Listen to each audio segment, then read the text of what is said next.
চাকুরি ইস্যুতে বিরোধীদের সমালোচনার জবাব দিলেন মুখ্যমন্ত্রী ডাক্তার মানিক সাহা। শনিবার আগরতলার মুক্তধারা অডিটোরিয়ামে টিসিএস এবং টিপিএস গ্রেড 2 চাকুরি প্রাপকদের অফার লেটার প্রদান করেন মুখ্যমন্ত্রী।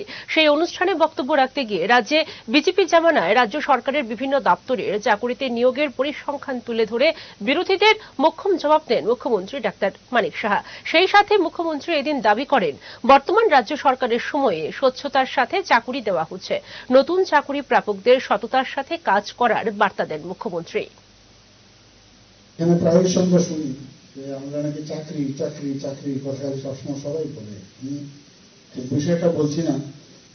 দেখুন, আমাদের সরকার কত ট্রান্সপারেন্সির সরকার, যে চাকরি নেই চাকরি নেই। Joint recruitment board Tripura JRBT আমরা গঠন করেছি, সেখানে গ্রুপ সি ও গ্রুপ ডি পদে আমরা নির্বাচন করেছি। কোথাও কোনো কেস নেই, কোনো চ্যালেঞ্জ নেই।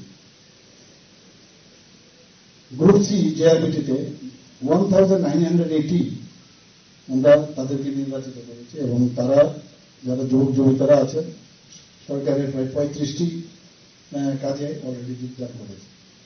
কাউকে ধরতে হয়নি। আমরা আবার বলছি, নট ফর ইউ অনলি। আমি এখানে আমাদের বিধানসভাতেও আমাদের মাননীয় মন্ত্রী ওখানে বলেছেন, তৎসত্ত্বেও আমি এখানে আপনাদের গোচর আনার চেষ্টা করছি।